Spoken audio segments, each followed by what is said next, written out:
વેગમાન વિશે માહિતી મેળવવી જરૂરી છે. તો સૌથી પહેલા આપણે વેગમાન જોશું. એટલે વેગમાનમાં શું છે?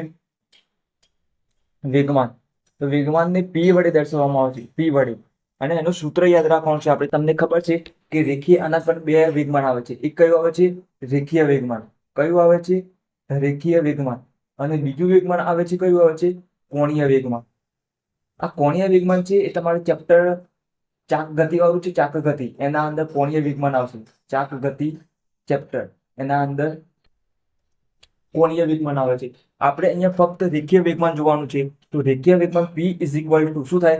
સૂત્ર યાદ રાખો. જે તમને વ્યાખ્યા આપોઆપ આવડી જશે. p is equal to mv. શું થશે? p is equal to mv. તો આ શું છે? દર છે અને આ છે વેગ. તો તમારે વ્યાખ્યા કઈ રીતે બોલવાની છે સૂત્ર પરથી? તો પદાર્થના દર અને વેગના ગુણાકારને તેનું રેખીય વેગમાન કહે છે.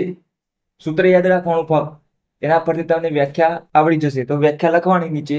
તો વ્યાખ્યા લખો તો કોઈ પણ પદાર્થનું દર અને તે પદાર્થના વેગ સાથેના ગુણાકારને તેનું રેખીય વેગમાન કહે છે. અથવા પદાર્થનું દર અને વેગના ગુણાકારને વેગમાન કહે છે. તો આ રેખીય વેગમાન થઈ ગયું. p is equal to mv. તો p ઇઝ ઇક્વલ ટુ આ શું છે? દર ગુણ્યા વેગ. તો p ઇઝ ઇક્વલ ટુ દર ગુણ્યા વેગ થઈ ગયું. અને mv વડે દર્શાવવામાં આવે છે.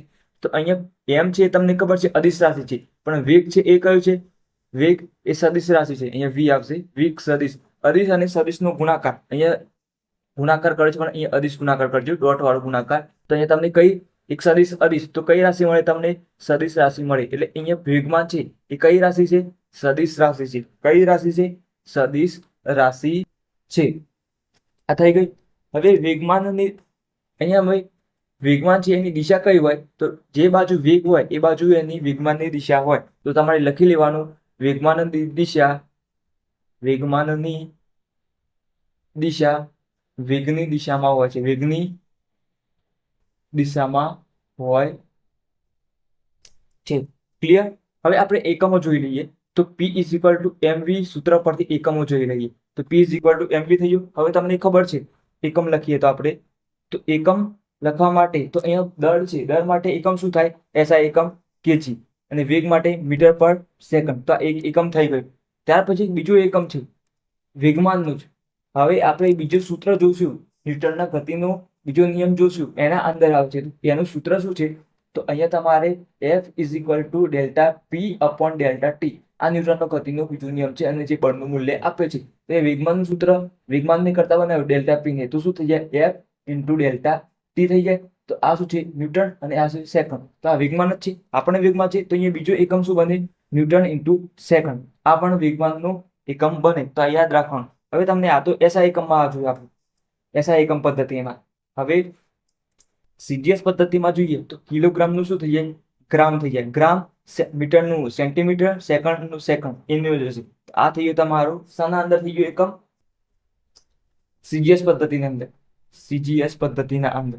હવે અહીંયા તમને ખબર છે ન્યૂટનને શું કહેવાય છે? ડાયન કહેવાય છે, ડાયન. અને સેકન્ડને તો સેકન્ડ જ કહેવાય છે, મીટર ઇન્ટુ સેકન્ડ. તો આ પણ આ શાના? CGS ના અંદર એકમ થઈ ગયું. અને આ થઈ SI એકમ પદ્ધતિના એકમ થયું. હવે તમારે પારિમાણિક સૂત્ર જોવું પડે. પારિમાણિક સૂત્ર અહીંયા પારિમાણિક સૂત્ર લખી લઈએ. પારિમાણિક સૂત્ર, પારિમાણિક સૂત્ર. હવે તમને ખબર છે ન્યૂટનનું શું થાય? ન્યૂટનનું ના આવડે તો આપણે આ ભાગનું કરી લેવાનું, કિલોગ્રામ મીટર પર સેકન્ડ. તો કિલોગ્રામનું શું થાય? આપણે પહેલા MLT લખી દેવાનું, MLT. આ થઈ ગયું. હવે અહીંયા શું છે? kg, kilogram. તો કિલોગ્રામમાં શું આવે? M1 આવી ગયો. હવે અહીંયા શું છે? મીટર. તો એનું L1. અને સેકન્ડ છે નીચે છે, ઉપર આવેલું શું થઈ જાય? માઇનસ થઈ જાય. તો M1 L1 T માઇનસ 1. તો આ પારિમાણિક સૂત્ર પણ થઈ ગયું.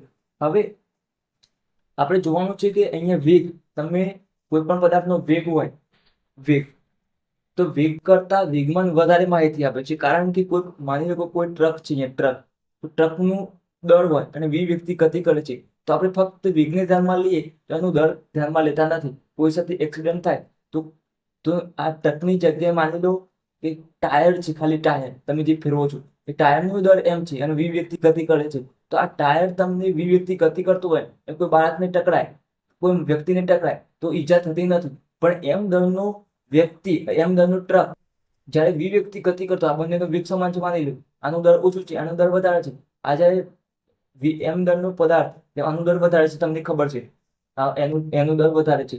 ટ્રક હોય ને આ તો ટાયર છે, તમે સાયકલનું ટાયર, તો ટાયર એમ દળનું ટાયર હોય અને વી વેગથી આપણને વેગ સમાન વ્યક્તિ સાથે અથડાય તો ઈજા થતી નથી, પણ ટ્રક જે એટલા જ વેગથી ગતિ કરતું હોય ને કોઈ વ્યક્તિ સાથે ટકરાય તો એ વ્યક્તિનું મૃત્યુ પણ નીપજે છે. આ થઈ ગયું. તો એના કરતા વેગ કરતા શું થાય, તમે વેગમાન p દર અને વેગનો ગુણાકાર કરો તો વેગ કરતા વેગમાન વધારે માહિતી આપે છે. તો આ તમને ઉદાહરણ મેં કહી દીધું. તો હવે અહીંયા માની લો આપણે લખી લેવાનું તમારે વેગ કરતા વેગમાન વધારે માહિતી આપે છે, વધારે માહિતી આપે છે. થઈ ગયું. હવે આ જે ઉદાહરણ લીધું છે એ જ લઈ લઈએ. તો આ M1 છે એ મોટું છે, શું છે, મોટું મૂલ્ય, અને M2 છે, M2 એ નાનું મૂલ્ય છે, નાનું મૂલ્ય. આ થઈ ગયું. હવે તમારે વેગ તો બંને માટે સમાન છે, શું છે, સમાન વેગ. તો આ બંને માટે શું થઈ ગયું, વેગ સમાન થઈ ગયું. હવે અહીંયા તમારે વેગમાન શોધો, તો અહીંયા P1 શોધો, અહીંયા P2 શોધો, તો શું થઈ જાય, M1 into V, અહીંયા શું થાય, M2 into V. તો અહીંયા દર મોટું છે તો આનું વેગમાન પણ મોટું હશે. આ આપણે ટ્રકની વાત કરીએ છીએ M1 માટે, આ આપણે સાયકલની વાત કરીએ છીએ, સાયકલના ટાયરની વાત કરીએ છીએ. તો હવે અહીંયા કોનું M દળ મોટું છે, વેગ તો બંનેનું સમાન છે. એક્ઝામ્પલ લઈ લઈએ તો અહીંયા માની લો કે અહીંયા 5 દળ છે, અહીંયા 2 દળ છે. વેગ તો માની લો કે સમાન જ છે બંને માટે, 3 વેગથી. અહીંયા મૂલ્ય કેટલો આવે, પોસ્ટ 15 આવે P1, અને અહીંયા શું આવે, 6 આવે. મોટું P1, તો અહીંયા P1 મોટો, P1 greater than P2. તો એટલે કે જેનું દળ મોટું હોય એ વધારે વ્યક્તિને ઈજા પહોંચાડે છે. તો આ હતું વેગમાન, જે તમને કમ્પ્લીટ ખબર પડી ગઈ હશે. હવે આપણે આગળ ન્યૂટનનો ગતિનો બીજો નિયમ જોઈએ, જેમ મેં અહીંયા સૂત્ર લખ્યું હતું એના પરથી જ છે, એ પણ વેગમાનનું જ છે. તો આપણે જે બળનું મૂલ્ય આપે છે એ શોધવાનું છે.